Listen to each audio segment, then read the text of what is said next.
Red Stinger appears to be a plant of many talents and abilities. Based on the torch ginger or ginger flower, which as a fellow redhead I enjoy hugely, not only are these tropical plants praised for their elaborate and handsome looks, they can also be used to make a tasty fish dish and a wild chili sauce. But let's be honest, who cares about looks and taste when its real, more important job is battling zombies and protecting our brains? Fortunately, Red Stinger's versatility makes him great at both of those things. At least that's what it looks like on paper.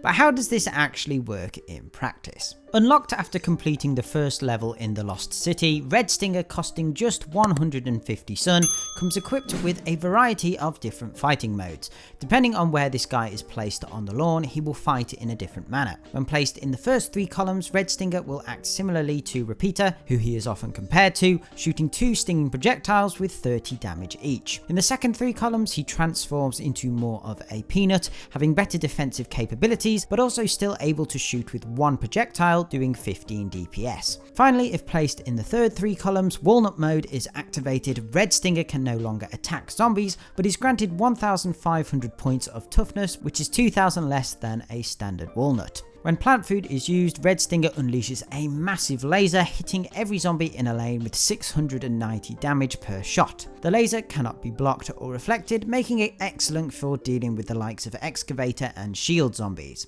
Another additional benefit of this attack is that it slows zombies down, which can be useful if things start to get hectic. Red Stinger also makes levels that limit the number of seed packets you can have much easier, especially if you're going up against lots of fairly weak zombies. Now, as I said at the start, on paper and as a concept, Red Stinger is a very attractive plant at first glance, and it can be very useful in specific instances. However, for a plant who is sold to us as a jack of all trades, in reality, and as the saying goes, he is a master of none. Before we continue, I would just like to say a big thank you to all of our patrons for continuing to support the channel. As a patron, you get access to a whole bunch of exclusive stuff like a patron-only live stream every month, early access to all videos, a signed certificate, merchandise discount, and a whole bunch of other perks. It's a really great way you can support the channel if you want to, so if you are interested, there is a link in the description. Anyway, let's get back to talking about Red Stinger. So, for those of us who use Red Stinger, there is a high probability that you only use its most powerful mode. Let's call it Repeater mode for ease. And this for me already puts a minus point against its versatility. I think the immediate problem that presents itself for our red-headed friend is that its most offensive form is far superior to its defensive ones. What I mean by that is Red Stinger can keep up with Repeater and even outshine it in the damage department. Combining this with a 25% lower sun cost, it definitely has its place on the team. Sadly, the same can't be said about its other forms. For example, in its most defensive stance, Red Stinger has less than 60% toughness of a regular walnut and costs 100 more sun. Yes, Red Stinger has a much faster fire rate, but it simply can't hold its own when the more difficult levels begin and a lot more zombies start to spawn. Especially when you get to the late game and have all 8 seed packets unlocked, you have a lot more options. There are so many other individual plants to choose from that may not be as cost effective and have a slower recharge time, but ultimately do their job a lot better than Red Stinger can. The second biggest issue that really hinders Red Stinger's versatility is the placement restriction. While having a plant that changes fighting style the further away from the house it is may be a clever design idea, in practice it tends to hurt its versatility. Not having full control over what mode Red Stinger is in, as you can't decide its fighting stance, really limits its effectiveness across the board. In adventure mode, despite unlocking this character fairly late on, any level that changes or limits the plant's placement can almost render Red Stinger useless. Take the Wild West for example, where there are a lot of levels that remove entire columns due to cart tracks. In this level you lose 2 of the back columns, taking away practically a third of Red Stinger's maximum damage output. The same can be said for Pirate Seas and even Frostbite Caves to some extent. Red Stinger is also affected by challenge levels if you are not allowed to plant on Dave's mold colonies, etc. These placement restrictions also affect your sun producers. Again, if you want to maximize Red Stinger's damage, you need the back 3 columns free.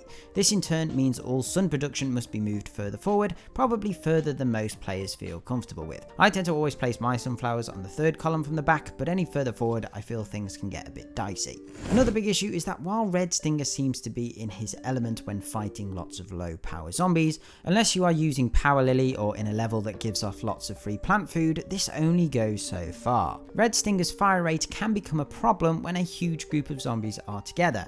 A great example of this is in Pirate Seas level 22. When the imps start pouring in, problems start happening. Red Stinger may have the stopping power to deal with the enemies, but it simply can't take them down quick enough. Yes, imps are faster than your standard zombie, but even with the 3 lines of stingers, the imps can get through.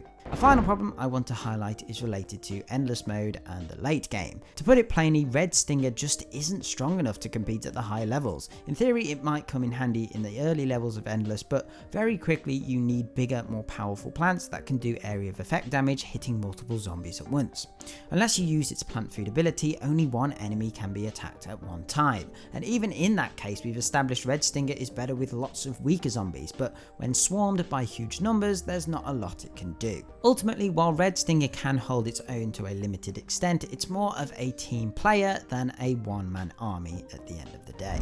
Overall, while I think many of us enjoy Red Stinger for its aesthetically pleasing design, being a more cost-effective repeater, and possibly the fact its plant food ability can take down some annoying zombies, but unfortunately I think that's where the good points stop for a lot of us. Red Stinger is not a bad plant by any means and can be useful in certain situations, but if we look at it objectively from one of its primary characteristics, versatility, I don't think it measures up. Initially, I went into this video with a different title actually praising Red Stinger's versatility, but I quickly realised that in practice a lot more problems are present. What has become really apparent from this analysis is that Red Stinger has this potential of being a multi-utility plant, but he simply isn't strong enough to do it all by himself. The plant excels in the direct damage department, but apart from that, I think Red Stinger is better when treated as a supporting plant. Like I mentioned earlier, when 8 seed packet slots become available, and even before that really, it's much more sensible to replace Red Stinger's other forms with plants that do one job better, rather than trying to cover all bases with wannabe versions of walnuts and peanuts. Would I recommend using Red Stinger? I would say yes, but only really to replace a repeater on levels that don't obstruct the tiles and don't feature crazily tough zombies. Anyway guys, that's about it for today's video. I hope you enjoyed. Let me know what you think of Red Stinger in the comments below. But other than that, remember to hit those like and subscribe buttons, turn on notifications, and if you would like to support the channel further, check out my Patreon page by clicking on screen or through the link in the description. Okay, thanks guys. Bye. Bye.